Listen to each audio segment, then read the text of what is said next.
Are you on your way to setting yourself up for financial freedom, or do you need to like walk this thing back a bit? So today we're going to talk about some ways to reduce your spending that doesn't hurt quite so much. Doesn't change quite so many things. So thanks for tuning in. Ashley Corville, Sonia's here with me, and we're just going to talk about some maybe like easy, quick little things that people just don't think about that they're spending money on. Okay. You know, this really ramped up in our culture a couple of years ago during COVID. Depending on where you were in the country, you maybe couldn't leave your house for months. Here in South Louisiana, I don't think we really even knew COVID existed because we just like kept living life. But it did still even change our culture of the way of like, can't go out, let it get it delivered to me. What is easy is rarely like inexpensive or whatnot. So really like changed a couple of things. The delivery service, the instant gratification, and you add that with cell phones that like everybody's got an app. So easy to spend money. I got an app for that. Yeah. And so when we're thinking about apps, I think sometimes when we originally talked about this is like, well, the apps that cost money, like subscription services, is just a part of your app, which you can review on your settings because you may have signed up for a trial something and it's a subscription. So I would recommend you check that first. Yes. That's an easy thing. Do you really need that, you know, $60 a year thing, right? Probably not if you're trying to get really dialed in on your spending, but you also probably don't need apps that allow you to spend money so easily. Like Amazon. That's a painful one to get rid of, right? Ooh, it is because it's so, well, I need that.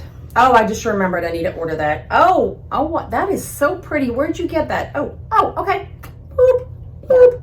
And then after you've booped, boop, boop, that many times in the month, and then you look at your bank statement, you're like,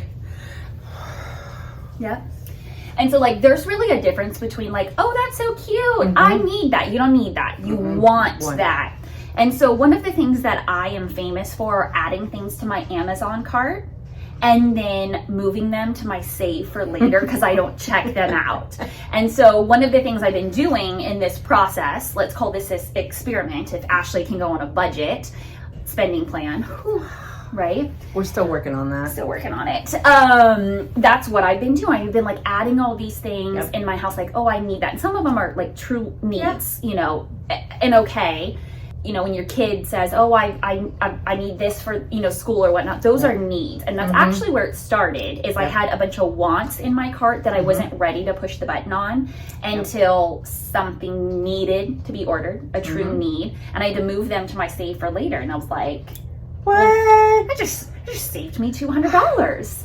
And then I can look at it. So what I've been doing is I put all the wants in my Amazon cart. I move them to my save for later. And then at the end of the month, if I have money in that category, then I, you know, if I have $80 in my clothing budget, let's say, or my want budget or my entertainment budget, then I can purchase $80 worth of my save for later.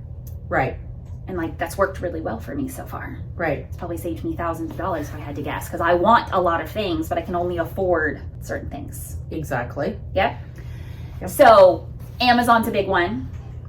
DoorDash, food delivery service. I have a couple of friends that's all they do. That's the only way they get food or takeout is through delivery. And I refuse to pay that delivery fee, the convenience fee. And I'm pretty positive the food is upcharged to help the restaurants recover some of their things. Yes, there are most restaurants. I have friends in the restaurant industry, and there is the app menu, and there is the regular menu. Yeah. And I had a friend of mine show me that, and I can't remember where the restaurant was, but they ordered these really cool, awesome nachos. However, had they called and ordered them and went pick them up, they would have been like, let's say $15 with tip. However, by ordering with the app and the upcharge, the delivery fee, the tip, tax, title, and license all wrapped in, Yeah. it wound up being like close to $25, $30. Yeah. So that's 2 orders. Had you got Right. in your car and drove there and went to the line where you could have just picked it up. Right. What happened in 2020 when a lot of people had to stay home is they were spending less on gas and doing things. So because they were saving here, they could spend here. Right. We're in 2024 now. Everybody's back to going to the office or back doing what they were doing, but they're still spending like they're home. Yeah. So that's where it's getting at. So they're getting hit on their gas bill. They're getting hit, and they're still being hit on the convenience of delivery, and now it's upped. Right. While we're in a economy of extreme inflation. Yes. So like you're getting a double whammy in so many ways, and so I think it's really time to sit down and say, hey, let me make this more difficult on myself to just freely spend money. And let's remove some of those like instant apps. Yes. And I think it will drastically change your monthly spending. So one of the things I strongly suggest is just taking the apps off your phone, and then you can decide, how bad do I need it and how bad do I want it? I go back to the same question. Is this going to get me to my goal faster of where I want to be? Less stress, living happier, more money in my savings account? Is it going to get me there faster by buying this? Or is it going to slow me down and then the stress just stays and linger? Yep. And so like to put that in perspective, because we said that a couple of times. So we're going to go back to like our preparation and our food bill. And I talk a lot about food, groceries, and dining because that is where the majority of my money goes, where the majority of household money goes, quite honestly. Yes. Like in relation. My mortgage might be more expensive than my grocery bill, but not by much.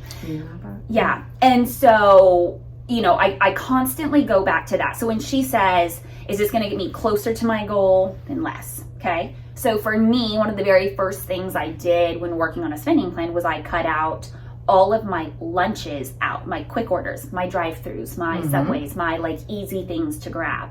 So it required me to invest money into some Tupperware containers so I could come prepared with food, like not in sandwich bags, right?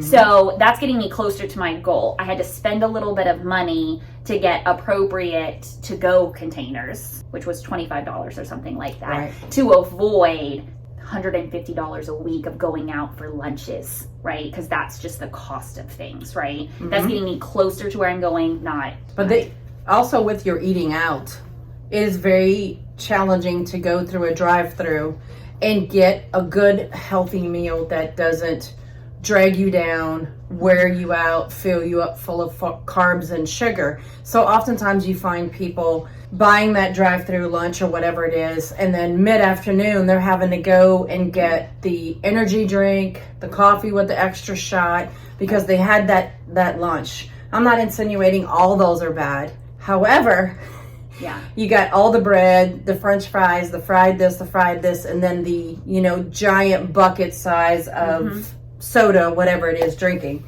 One of the things to do is have lots of water. Keep water in your office, keep water in the car, so you're drinking healthier. Not to say you can't have a soda, but that lessens it, because you're also paying $2.50 just for the drink or more, and multiply that times 5. That's 5 times a week. Multiply that times 52. That's just the drink. We haven't got to the food part yet. Right. We haven't got to that yet. So look at the bigger picture. Okay, so let's say you're spending $600 a month eating out. Hypothetically, $600. If you take $30 of that to go buy your little containers, so now you can eat. Now you take the rest of that and you look and say, okay, where else can I dispense that? But I still want to eat out. We're not going to make it so difficult that you hate the program, you hate the spending plan. The spending plan in the beginning is challenging. It's rough. There's going to be some rifts and rafts you got to go through, but it's to get you to the happier point. So it's not going to be so difficult and you're miserable, but it is going to be a little bit painful. Yeah. So we're going to take it, instead of 600 eating out, we may take it down to 150. Yeah. So when you do that, here's where you can make the 150 stretch. Yep. Don't order the soda. Yeah. Get a water. Yep. I know it sounds crazy. Well, just get a water. You can get a cup of water. It's free. Yep. Okay, now some places say, well, I've been to one place that actually says, well, I have to charge you 25 cents for the cup. Yeah. It's 25 cents. It's not $2.50 Monday, Tuesday, Wednesday, Thursday, Friday. Yep. And sometimes on Saturday if you have to work Saturday. Yep. Okay, or don't order a drink at all. Don't order water. Bring it with you. You're going through the drive-thru. Yep. I always have water. Okay, that's one little thing.